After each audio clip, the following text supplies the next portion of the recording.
Manakah yang lebih utama atau lebih afdol, kita menghatamkan Al-Quran di bulan Ramadan atau terus menambah hafalan, Ustaz? Tentang mendoakan orang yang berbuat zalim kepada kita. Contohnya apa, doa betul? Contohnya seandainya yang bersangkutan itu diberikan sakit. Di luar di dalam adalah kemunafikan akbar.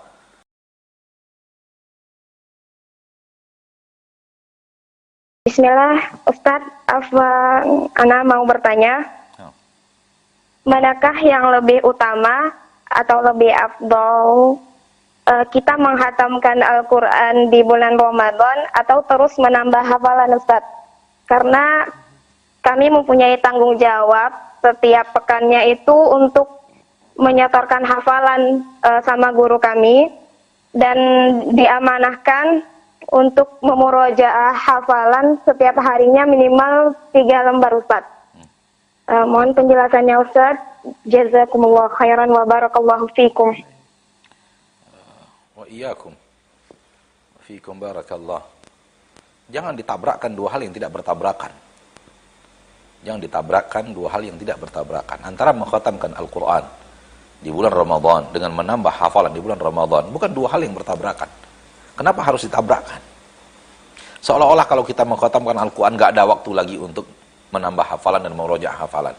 Dan seolah-olah kalau kita sudah fokus kepada menambah hafalan dan memurojaah hafalan, tak ada waktu lagi sedikit pun untuk membaca Al-Quran sampai khatam. Kenapa tidak?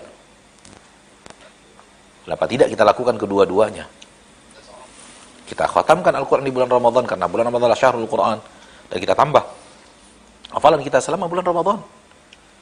Walaupun penambahannya mungkin tidak sama dengan penambahan di hari-hari sebelumnya. Misalnya penambahannya 2 lembar, misalnya 3 baris misalnya. Nah, kita tambah 1 baris.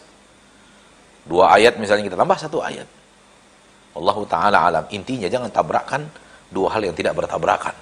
Sekali lagi dua-duanya masih bisa kita kerjakan, apalagi di bulan Ramadan. Apalagi di Ramadan yang sekarang ini kemungkinan besar waktu kita lebih banyak untuk bisa berkhalwat dengan Rabb kita, dengan membaca kitab Rabb kita Azza wa Jal. Semoga Ramadan ini semakin membuat kita bisa mengkhatamkan Al-Quran lebih banyak daripada Ramadan sebelumnya. Wallahu ta'ala a'lam wa a'lam. Nah, syukron Ustaz, jazakallahu khairan atas jawabannya dan juga penjelasannya. Semoga bisa dimengerti untuk saudari kita dari Rumbai tadi yang bertanya. Baik, selanjutnya kita terima kembali penelpon yang sudah masuk. Ya, halo, assalamualaikum. Waalaikumsalam warahmatullahi wabarakatuh. Ya, dengan Bapak siapa di mana? Hamba Allah di Kalimantan. Ya, di mana Bapak? Mohon maaf. Hamba Allah di Kalimantan. Ya, silakan Bapak langsung dengan pertanyaannya. Mau nanyakan soal yang zalim kepada kita. Ya. Apakah diperbolehkan kita mendoakan keburukan atau kejelekan dia? Contohnya, mungkin beliau semoga Allah kasih dia sakit seperti itu. Apa tadi Pak? Mohon maaf. Tentang mendoakan orang yang berbuat zalim kepada kita. Contohnya apa, doa betul? Contohnya seandainya yang bersangkutan itu diberikan sakit seperti Ya, itu. baik. Itu aja hukumnya, bagaimana? Baik, Pak. Ya, nah, jazakallahu. Wa iyyak. Nabi SAW mengatakan wattaqi da'watal madhlum fa innahu laisa bainaha wa bainallahi hijab.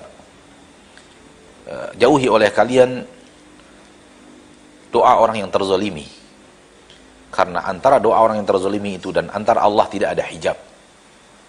Ini menunjukkan bahwa Nabi menyuruh kita berhati-hati terhadap doa orang yang terzalimi lalu menzalimi, lalu dia mendoakan keburukan untuk kita. Oleh karena itu disuruh kita untuk menjauhi doa orang yang terzalimi. Karena doa orang yang terzalimi pasti yang dimaksud adalah doa orang yang terzalimi lalu mendoakan keburukan untuk kita. Sehingga kita disuruh berhati-hati jangan sampai menzalimi orang lain agar tidak doakan oleh orang yang dizalimi doa yang buruk untuk kita. Pertanda bahwa orang yang menzalimi diberikan hak untuk mendoakan keburukan untuk orang yang dizalimi, orang yang menzaliminya. Seperti yang tadi Bapak tanyakan.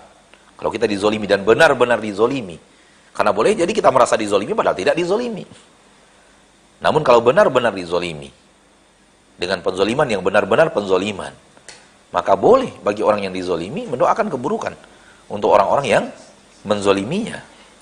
Dan Nabi mengatakan doa orang yang terzalimi Tidak ada hijab antara dia dengan Allah. Akan dikabulkan Allah tabaraka wa ta'ala Rabbul Izzati wal Jalalah. Maka boleh, wallahu ta'ala alam. Walaupun yang terbaik tidaklah itu. Yang terbaik adalah maafkan dan harapkan pahala di sisi Allah dengan banyak maaf. Nah, Syukron Ustadz atas jawabannya dan juga penjelasannya. Semoga bisa dimengerti untuk saudara kita dari Kalimantan tadi yang bertanya. Baik, selanjutnya sudah ada penelpon yang masuk. Ya, halo, assalamualaikum. Waalaikumsalam warahmatullahi wabarakatuh. Ya, dengan Bapak siapa di mana? Dengan Bapak Abdi di NTT. Bapak Abdi di NTT. Ya, silakan Pak. Naam. Assalamualaikum Ustaz. waalaikumsalam warahmatullahi wabarakatuh. Barakallahu fiik Ustaz. Fika barak. Apa Ustaz? Ana mau tanya nih. Nah, Maksud saya ada teman Ana nih, ikhwah satu orang ini, dia mau akikah diri sendiri karena waktu pas kecil itu beliau belum ada akikah. Nah, beliau alhamdulillah sekarang ini udah tahu ilmunya bahwa akikahnya ini sunnah muakkadah. Nah, beliau sekarang sudah punya 2 kambing, dia mau akikah besok. Tapi dia masih bingung nih tata caranya, maksudnya dalam artian ini apakah rambutnya juga dicukur atau bagaimana Ustaz? baik. Dan apakah dia juga dia sendiri yang memotong kambingnya atau bagaimana Ustaz? Baik, Syukran Ustaz, jazakumullah khair. Barakallahu fiik. Fika barak. Naam, sunnah muakkadah sebagaimana yang tadi disebutkan. Dan itu hukum yang paling kuat untuk hukum akikah, bukanlah wajib. Ya, sunnat muakkad. Dan kalau kita mengakikahkan diri kita di saat kita sudah tua, sudah berusia, sudah dewasa, sejauh yang Anda tahu tidak mencukur rambut. Cukup dengan menyembelih kambing dan membagi-bagikan dagingnya. Dibagikan mentah boleh, dibagikan sudah dimasak boleh. Wallahu ta'ala alam. Nah, Syukron Ustadz atas jawabannya. Semoga bisa dimengerti untuk saudara kita Abdi di NTT tadi. Baik, selanjutnya sepertinya sudah ada penelpon yang masuk kembali. Ya, halo, assalamualaikum.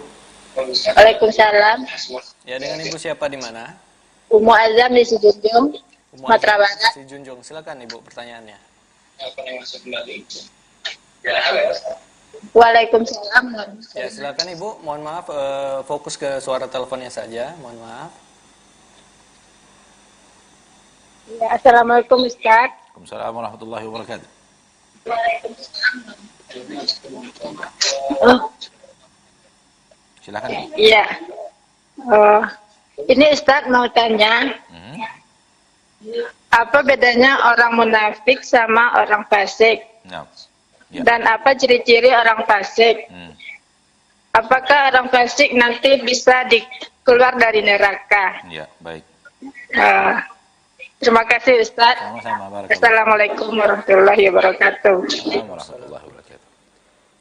Munafik dari kata-kata nafaqa yunafiqu, yang berarti lain di luar, lain di dalam.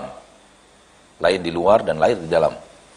Sehingga kalimat-kalimat kemunafikan itu pasti mengarah kepada kesalahan yang lain di luar, lain di dalam. Seperti dusta. Dusta ciri-ciri kemunafikan. Karena dusta lain di luar, lain di dalam. Tidak amanah. Itulah kemunafikan. Karena di lisannya dia mengatakan akan jaga amanah, ternyata tidak jaga amanah. Ketika dia berjanji, dia tidak menepati janji, kemunafikan. Karena dia katakan secara lisannya, secara zahir, dia akan tepati janji, ternyata tidak menepati janji. Di hatinya dia tidak menepati janjinya.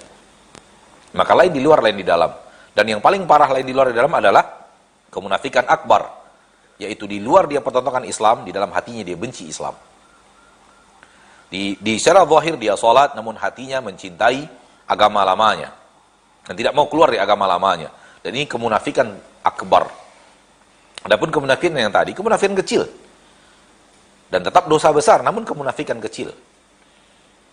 Kemunafikan besar membuat orang keluar dari agama Islam. Dia mencintai kekufuran, kekafiran. Namun dia pertontonkan seolah-olah dirinya muslim dan muslimah. Ini adalah kemunafikan besar. Adapun kefasikan dari kata-kata fasaqa yafsuku yang berarti keluar. Keluar dari ketaatan. Tak taat, itu adalah fasik. Dan pelakunya disebut fasik, orang yang fasik. Tidak sholat, fasik. Dusta, fasik. Karena melakukan hal yang bertolak belakang dengan ketaatan. Keluar dari jalan ketaatan. Orang yang berzina, fasik. Orang yang mengambil harta orang lain, fasik. Orang yang tidak menutup aurat, fasik. Kenapa? Keluar dari ketaatan. Dan keluar dari ketaatan ini luas sekali. Termasuk kemunafikan, dia adalah bagian daripada keluar daripada ketaatan. Dan fasik, lihat dulu kefasikannya. Apakah kefasikannya adalah syirik? Kefasikannya adalah dosa yang membuat dia keluar dari agama Islam? Seperti iblis, Allah katakan fasik. Kana minal jinni fa fasaqa an amri rabbih. Syaitan, iblis adalah termasuk kalangan jin. Iblis termasuk kalangan jin, dia fasik. Dia fasik. Dan kefasikan iblis membuat dia keluar dari agama Islam. Keluar dari menjadi seorang hamba Allah yang diridhoi Allah Subhanahu wa taala, dan dia akan menjadi penghuni neraka untuk selama-lamanya, tidak akan keluar dari neraka untuk selama-lamanya. Itu juga disebut kefasikan. Maka kefasikan adalah seluruh bentuk kemaksiatan. Adalah kefasikan. Dan dinilai apakah kefasikannya itu adalah membuat dia keluar dari agama Islam. Kalau dia menyembah Yesus, kefasikannya keluar dari agama Islam. Kalau dia mengimani ada yang memberi rezeki selain Allah, keluar dari agama Islam. Kalau dia mengimani bahwa yang menjaga dirinya adalah serbannya, yang menjaga dirinya adalah gelangnya, yang menjaga dirinya adalah batu yang dia simpan, cincin yang dia miliki, yang memberi rezeki kepadanya tangkal dan jimat, kesyirikan, keluar dari agama Islam. Waliyadzubillah. Namun kalau hanya maksiat-maksiat membuat dia tidak keluar dari agama Islam, namun tetap fasik. Dan kalau kefasikannya keluar dari agama Islam, maka tidak akan keluar dari neraka untuk selama-lamanya. Dan kalau kefasikannya hanya sebatas maksiat, maka biiznillah ada saatnya kalau dia ke neraka dan tidak dimaafkan Allah, maka ada saatnya dia keluar dari agama dari neraka Allah untuk melangkah ke surga Allah. Maka dilihat jenis kefasikannya apa. Karena yang namanya seluruh namanya maksiat adalah kefasikan. Wallahu taala ala wa alam bis shawab.